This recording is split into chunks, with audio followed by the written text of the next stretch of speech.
Okay, we're going to do 2-4. This should tie into your derivative lab. It should make some things clearer in your lab and what you've done. Now you should think about what you did in the lab.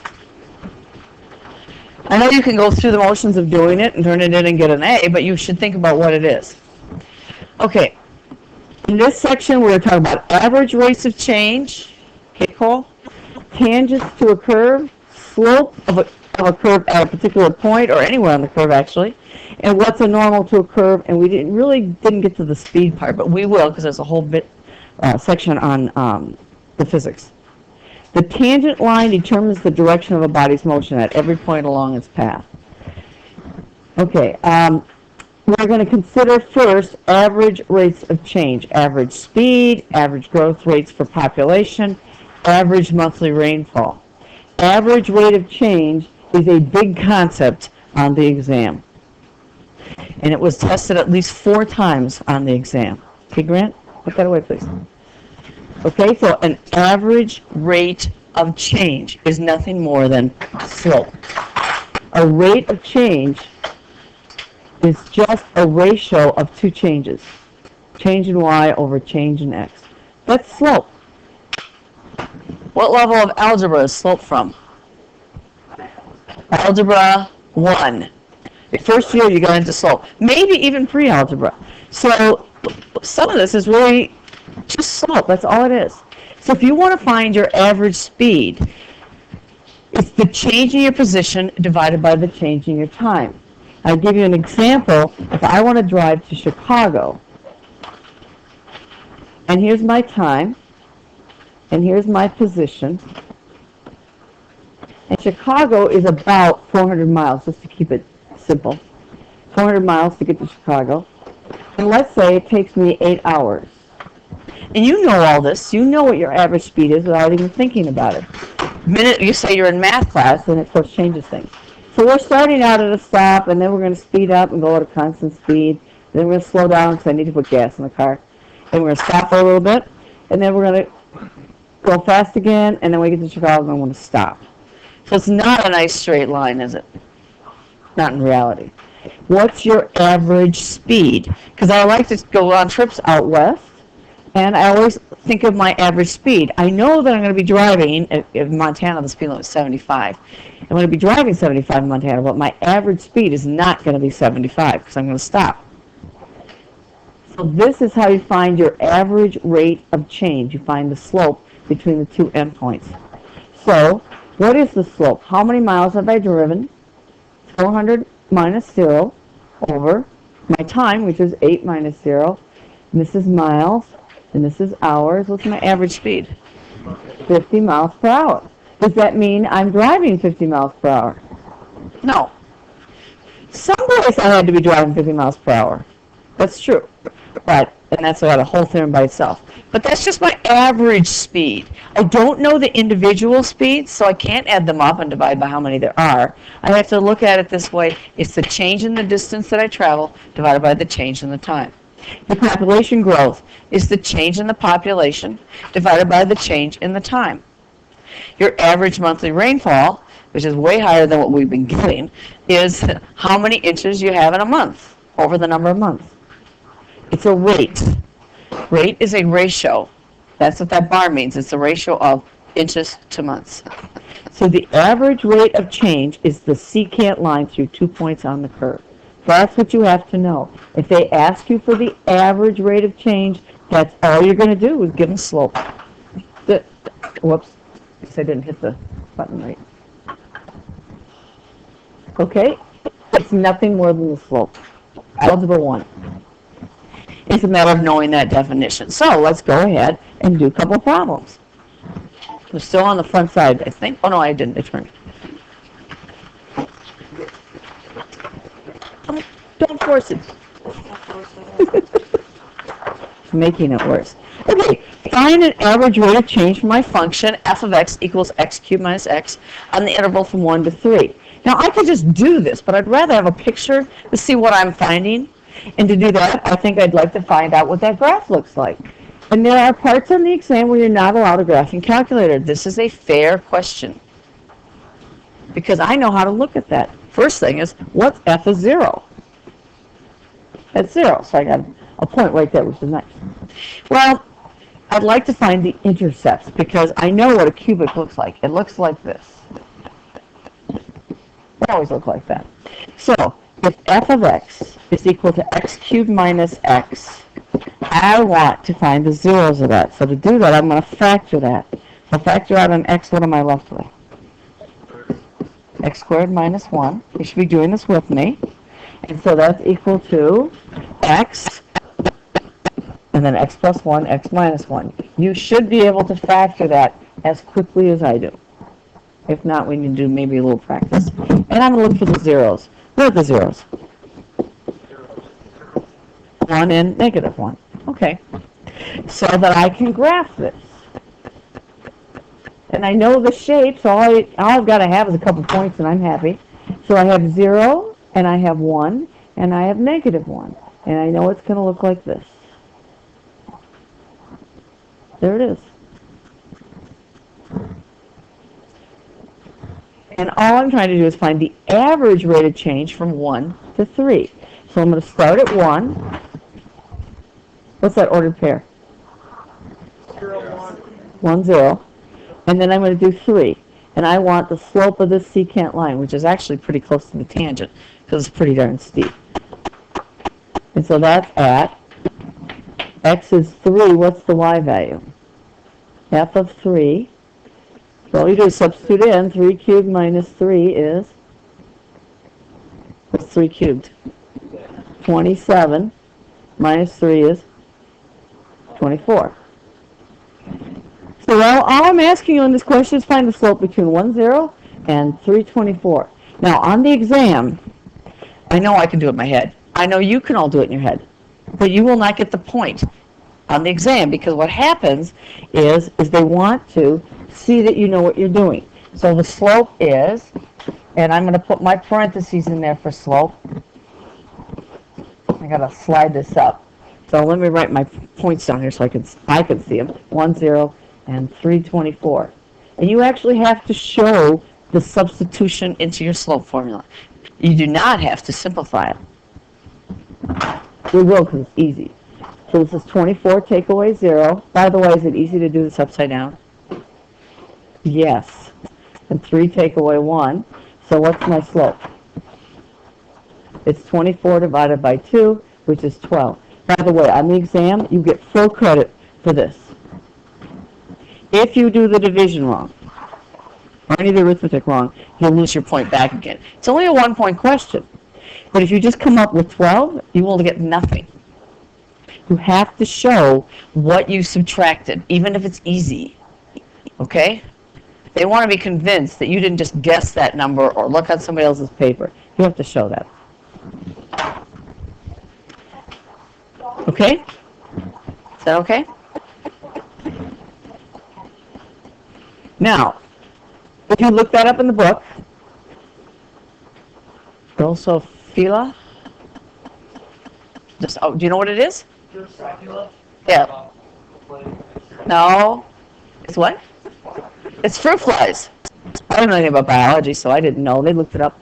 That's the only reason why I know now. Okay, so we're looking at the population growth in a lab of the fruit flies. You can look at the graph if you want. I don't really care. I want the average rate of change and or the slope of the secant line. This is the same thing. So when I do slope, I like to put in the parentheses because I like to get the right answers. And so if I put the parentheses in, I have a better chance. I know these are no negatives, so it's easy. So we're going to go ahead and substitute in there. What do you want to put in the first space? 340? It doesn't matter, by the way. Then this would be 150, and this is 45. These guys are married. They just stay together. And this is 23. Do you have to simplify that? No. Yeah, it's a division problem, but do I have to do any more work than that? No. That's it. I'm not even going to do it because I'm going to subtract wrong, because I have to borrow. And when I have to borrow, I always get in trouble. Okay, so that's fine. You know, if it's multiple choice, you don't have a choice. If it's free response, you get your point right here. Don't bother with it. So if they ask you, you know, if one of your answers ends up being the sine of 30 degrees, Just leave it the sine of 30 degrees. It gets you full credit. It gets you on the multiple choice on knowing what the sine of 30 degrees is. That's the rationale. Okay, so average rate of change is nothing more than slope of the secant line. What if I want to find how fast the population is growing on day 23? So I don't know what the graph looks like, but maybe it looks like this. And so here's day 23. You know, I could look at the average rate of change. That wasn't a great picture. Or I could look at it, what exactly is my slope? What's my rate of change at 23? I want to drag these points closer and closer and closer together, and I'll end up with what kind of a line? Tangent. That's what we did in our lab. That's the instantaneous rate of change. So the points get closer and closer and closer together. So the instantaneous rate of change is one where you're at an instant, and the average is just the slope of the secant line. So let's draw the picture for the bottom. I have a formula there, but let's draw the picture.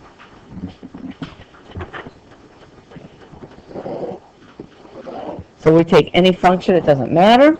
You can take any point, let's make it match. So we'll call this point C, and this is actually the answer to one of your questions in your lab. And this is f of x. And then what we're going to do is we're going to go over to this other point here. So I messed that up. Okay. And I'm going to say the distance that we're going to go over is h. A lot of variables. You just have to figure out what they represent. So if I start at C and I move over h, I'm at where? C plus h. Okay? Can we write the ordered pairs? Okay, what's this ordered pair? It's C, comma, f of C. We want to use function notation. I could use y1 and y2, but then it doesn't tell me what the x is. That's the problem with that. So this is C plus h, and what's the output? F of C plus h. So I just want the average rate of change, which is doing this. Okay, line's not exactly in the right place. But I picked my point so it would work. How many dots do I have there? Okay, so what's the slope?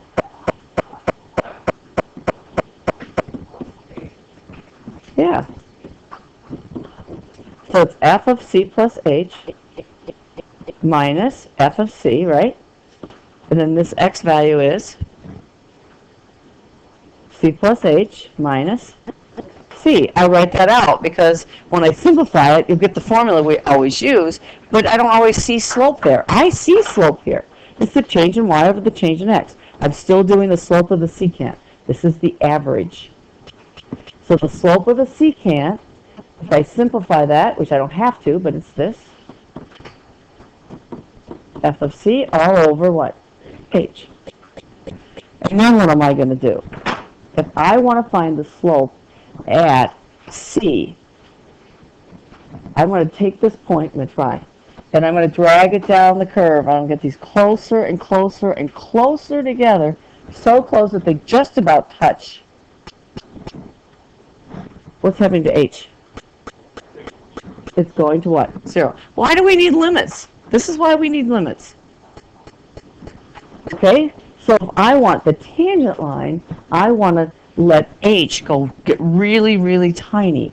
So the slope of the tangent line is equal to the limit as h goes to 0 of f of C plus h minus f of C all over h. That's all that's in 2.43132, except for the physics. We'll apply it. This is at an instant. Okay, now we're ready for some problems. It's exactly what you were to do in your lab. You have 3 functions you have to do this with. Okay, so find the slope of y equals x squared at 2, 4 and write the equation of the tangent line. Very traditional problem, guarantee it's on the exam. There's a guarantee. They'll have several of these, writing the equations of tangent lines. Well, to make this easier for myself, I like to see the picture. And I know what y equals x squared looks like. and I want to find the slope at 2, 4. I want the tangent there. What's the slope at the origin? It's 0. And at 2, 4, it's obviously not 0. Okay, well first I start with the easy thing. Well, I consider the easy thing. How do you find the equation of the tangent line? How do you find the equation of any line? We're not using y equals mx plus b. It's way too hard.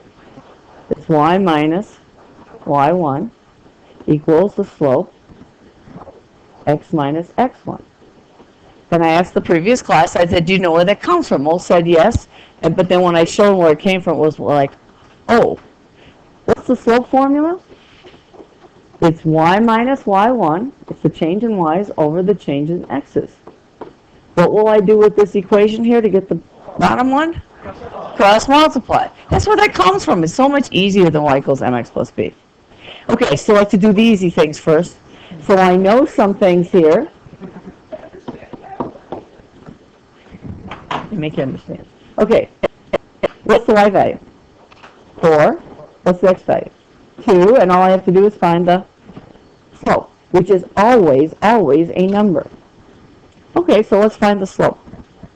Or, once we have a little time, we could just call it not x equals to 2, but we could let x equals c. But I didn't in the other class, so. Okay, so I want to find the limit as h goes to 0 of f of c plus h. This is the definition of a derivative all over h. And we're going to work on this for a while. Not so much, well, give you a little practice on your algebra, but more so that when you get to the exam and you see that limit, and you will, you're going to say, oh, that's just the derivative of x squared. I know what the answer is. The answer is going to be 4. And by the way, you're going to be able to do it just as quickly as I just did. It's not because I did it earlier today. And what's f of x? Because when we get to 3, 3, you'll see how I did it. Is x squared. What's my c value? What's the c value there? 2. Okay. So let's go ahead and substitute this in. I'm going to do it one little step at a time. That's just the general derivative formula for your instantaneous rate of change or your slope. H goes to 0. It's f of c plus h. So it's 2 plus h minus f of 2 all over h. Okay, so that's my point. Those are my 2 points. Does that make sense? Yes, no? And now I'm going to substitute 2 plus h into f of x there, and I'm going to put it in there. If you have problems with function notation, come see me. Tomorrow morning, I do have a short meeting. I don't know what time I'll get here, but I'll get it as quick as I can. Okay, so I'm going to put that into x squared, so it's the limit, and this should start to look familiar. And it's going to be 2 plus h squared minus, and then what am I going to put into x squared? F of 2, which is 2 squared, which I already knew was 4, but that's okay, I'll do it anyway. And it's all over h. And the first thing you always do is substitute h equal to 0. What do you get? 0 over 0, which means we don't stop. Okay? And what I like about math is it tells me what to do. Some of you want to cancel the h's. You can't do that. It has to be a multiplication problem. So as long as you know the rules. If you ever play golf, the rule book's kind of little, but there's big books on how to interpret the rules. As long as you know the rules, you're okay. And there are a lot of rules to know. So this tells me, why don't I just simplify what's in the numerator? I know how to do that. I can't think of anything else to do. There's nothing else to do. What's 2 plus h squared? 4 plus middle term, 2h. Is it 2h or 4h? 4h. It's FOIL. 2 plus h times 2 plus h. 4h plus h squared. Minus 4 all over h. You still are not allowed to cancel those h's out. It's still an adding subtracting problem. And remember, I promised you that if you do this, this 4 is always going to go away. Does it go away? Yeah. It's always going to go away. Okay, and then we're going to go ahead and simplify that further. So this is the limit as h goes to 0. And I like to just divide, but you guys aren't that comfortable with it because you have to divide into everything. It's distributive property. Or I can factor an h out. 4 plus h, which is still algebra, over h. Could you go H times 4 plus H over 1? H over, I'm not sure exactly what you're saying. Okay, what happens to h's? They go away. That's your whole. They divide. And I now, for the calculus, put in h equal to 0. What do you get? 4. Okay, guess what? I'm going to put that back in. Right there. That's my slope. Better always have a number there. You can never have a variable as your slope. wait, what did we plug in H? Oh, it's here. Remember? Now think about what you're doing. You're taking 2 points and you're dragging the point closer and closer together so that the distance between 2 and that other point goes away. You want it to be at one single point. Well, we can't do it at one point, but we can find the limiting value. Now, what if I do this at C? Because that's what it says. What if you do it at C? Because what if I want to find the slope at 3, 4, 5, and 6? Honestly, I don't want to do this process for 3, 4, 5, and 6. I'll do it for C, and I'm going to get a formula. Then I can find out. So let's go ahead and do this. We'll do it parallel over here. Here's my derivative formula. So I'm going to put in C plus H for my X. So I'm going to get the limit. And we've seen this before. It was on your worksheet. It's C plus H squared. And then I'm going to plug in C for my X minus C squared all over H. And if you go back to one of your old worksheets, you'll see that exact problem. Why is it 6 squared? Because what's my input? My input is C plus H. This is what X is. I would plug in for X and it goes in there. Because this is the value of my function evaluated not at X anymore, but at C plus H. No, that's not equal.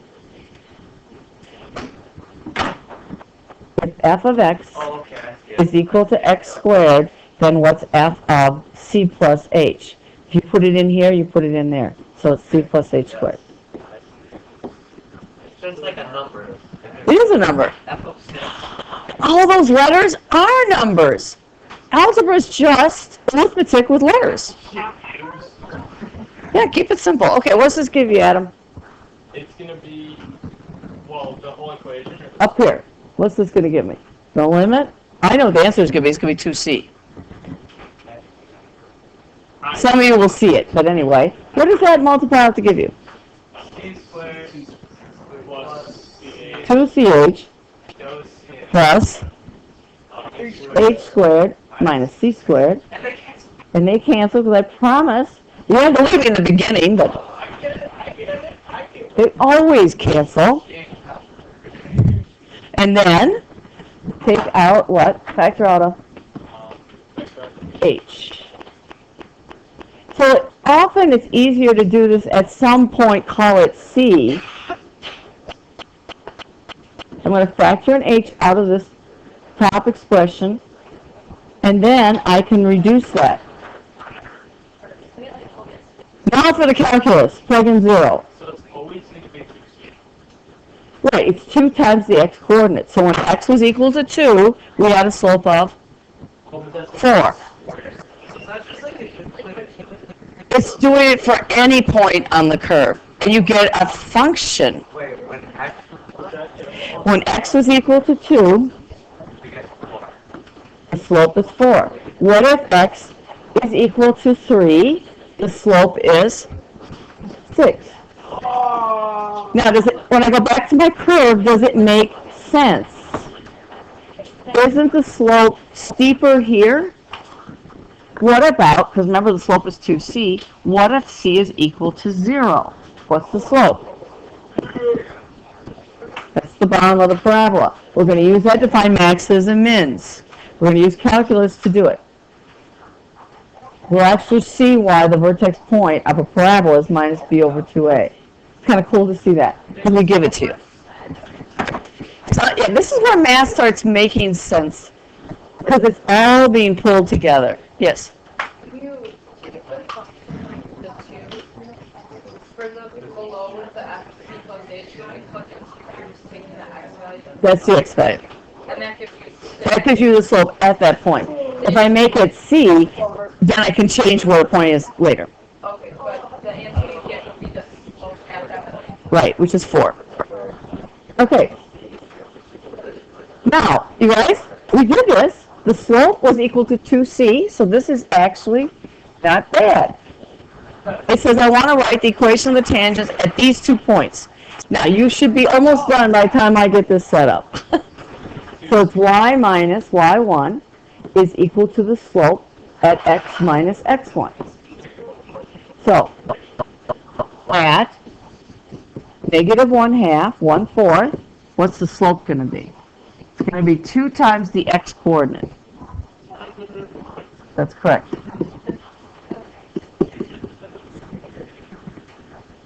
Okay, question? Allie, question? Okay. And so what's the equation of that line? Y minus the y value equals negative 1 and x minus the negative 1/2. And you can leave it just like that. As you go to y equals mx plus b, I may mark it wrong. Don't do that. It's too hard. Notice how long it takes me to do this. What about at 1, 1? What's the slope? It's 2c, remember?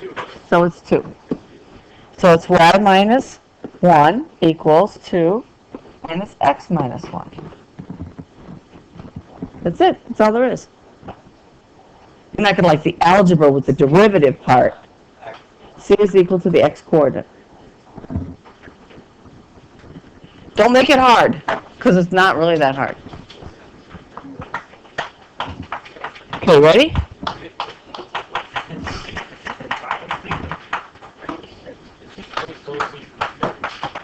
Well, this was a little trickier.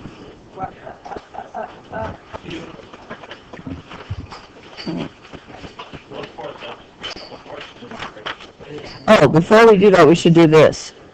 Did I miss it? Did I miss a page? I did. Okay. I want to find the slope of PQ, and it says at the tangent line at C, or we could use our own letter. Do you want to use C, or do you want to use something else? C. They are dummy variables. So you guys label the ordered pair here. Let's see what? F of C. We're going to do this a lot of times. That we should get this. And then we're going to go over a certain distance. Let's call that distance H. I'm going to go over here. So what's this ordered pair? What's the x value? C plus H. And what's the y value? So who would like to come up here and write the average rate of change? And I have candy. Oh, you have candy? Wait, we're volunteering. I'm volunteering. Oh, she was quiet. Come on up. She's going to do it. You guys write it.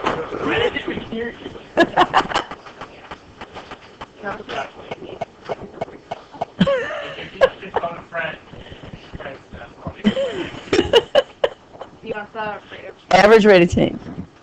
It's not so easy writing on the board, though, by the way.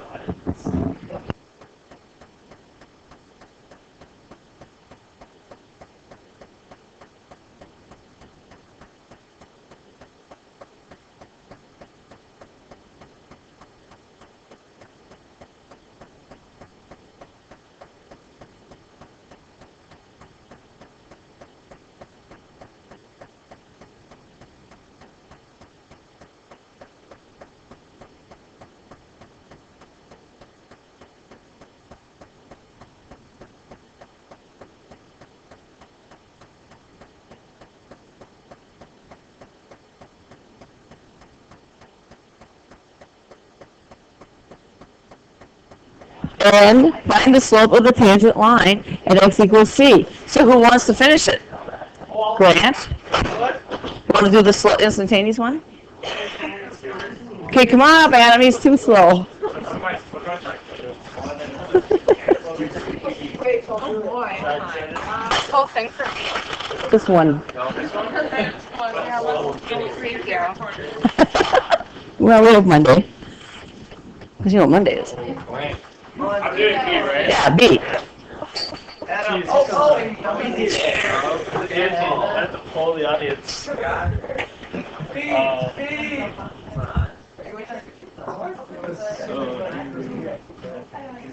Rise over rock.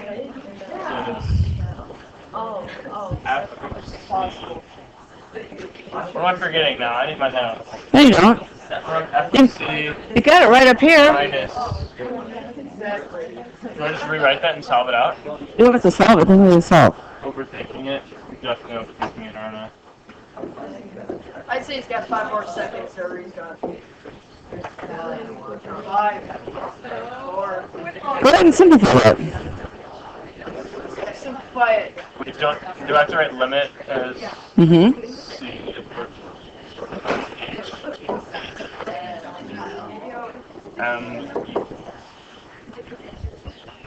What's the function again? That's it. That's all there is. Oh, That's it. fun. You just throw a limit out. I could Oh, yeah, that's all you had to do. Hey. Yes, candy! I gotta go with Snickers. Even though it's not possible. Snickers is always the way to go. Okay. Now for the hard one. This one. I want to find the slope of the curve at any x. So x is equal to a. So I want a formula for this.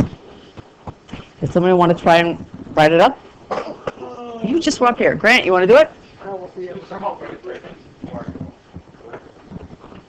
Nobody else is brave? Ryan, go for it, man. What's the ordered pair? I don't know. Do it. If x is equal to a, what's f of a? It's 1 over x, so what's this going to be? 1 over a. Then we're going to go a little distance. That's called my a. We'll go over a little distance over here. X is equal to a. Then you have a, f of a. It says find the slope of the curve at x equals to a. And then this is going to be a plus h. And what's the y value? F of a plus h, which is, so f of a plus h is 1 over a plus h. So what's the slope? First year algebra, you can do this. The slope is f of a plus h, this y value minus that y value, over f of a, all over, a is just any old point, all over a plus h minus a. You see slope there? That's all it is. So substitute that in. I can't believe nobody wants to do this. What's f of a plus h? Now this is the average. This is the secant. So it's f of a plus h I have written up here. It's what? Okay, we're going to have some problems with the algebra, but we'll get there. Minus f of a. What's f of a? Oh, I get it, because we don't know what we did last time. They're all the same. I could do this. And what happens here? Golly. What happens to a plus h minus a? You gotta multiply it by 8. Now what are we going to do? We're going to drag these points closer together, so I want to take the limit as h goes to what? 0. Okay, that's the easy part, what I consider the easy part. How did you end up 1 over 8? Because this is f of a plus h, my function's 1 over the input. So f of a is 1 over a. So if x is 2, it's 1 over 2. If x is a plus h, it's 1 over a plus h.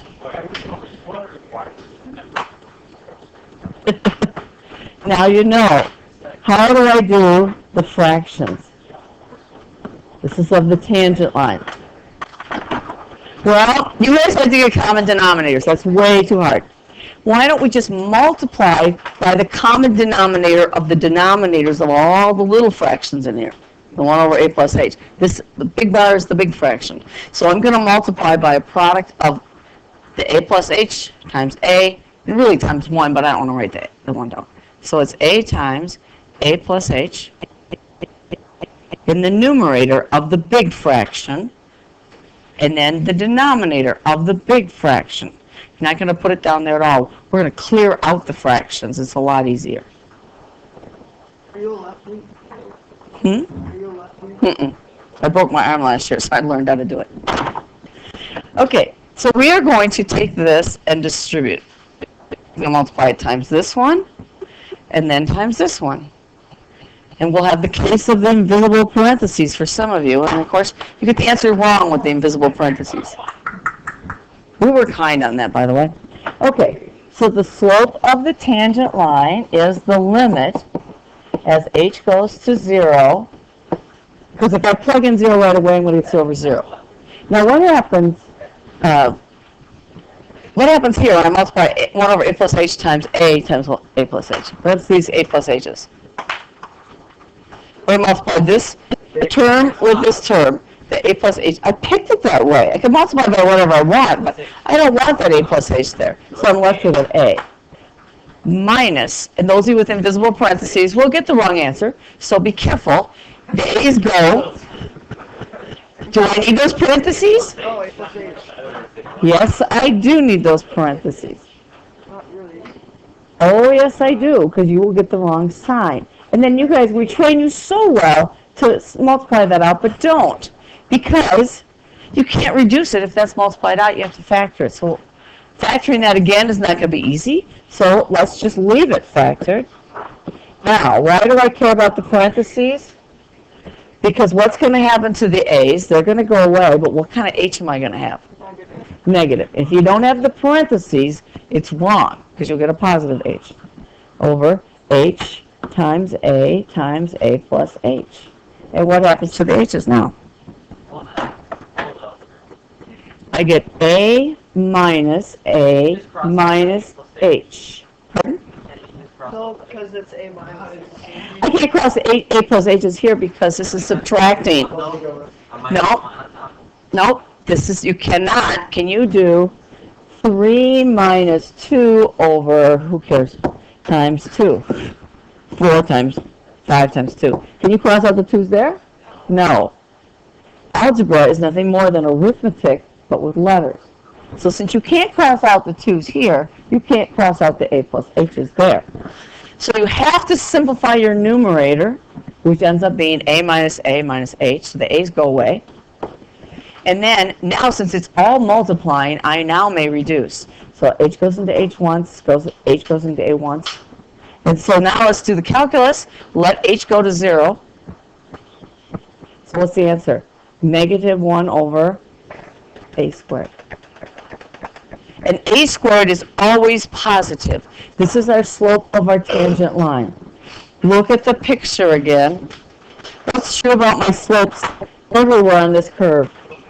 They're always negative. If they're not even 0, they get close to 0. These are negative, negative, negative. It's negative 1 over a squared. So I'm going to go back up here. So m is equal to negative 1 over a squared. And where is that going to be equal to negative 1/4? I don't want that. I don't want the x to be negative 1/4. Where is the slope equal to negative 1/4? There's 2 places. Cross multiply. A squared is equal to 4. A is equal to what? 2 or what? Negative 2. There's 2 places. What happens to the tangent to the curve at a 1 over a for different values of h? Of a. They're always negative. I'm not exactly sure what I meant by that question. But I know they're always negative. Now, you do not have the bottom part of my slide. Well, you do if you upload it. Okay. These are all the same. The slope of the function at x equals a is the same as the slope of the tangent. It's the same as the instantaneous rate of change, and it's the same as this difference quotient. It's all saying the same thing. Now, you're going to have to take a couple notes on your sheet because this didn't get printed up for some reason. You just have to know this. A normal to a curve is the perpendicular. If you have to ask me on a quiz or test what a normal is, it counts as your question. So you have to know what a normal is. It's the perpendicular. How do you find the slope of the perpendiculars? Slopes are opposite reciprocals. So if this is my slope, then what's the perpendicular? It's the opposite reciprocal, so it's negative 1 over m. So that's the normal? Yes, that's also the normal. Normal of the slope. The normal is a perpendicular, so it's the opposite reciprocal. We will not do this one today because it's too late. Instantaneous speed or velocity is the instantaneous rate of change. And we'll be talking a lot about this one, so not to worry about that yet. But I want you to know what a normal is.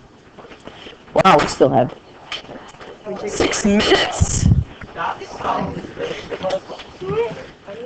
Okay, your job then tonight is to start 2-4, because tomorrow I'm going to do questions on it, so you probably should do at least day 1. And then tomorrow in class you can work, ask me questions, get your lab finished up. I'll check to see if we need to do this problem. We will do it, but it may not be tomorrow.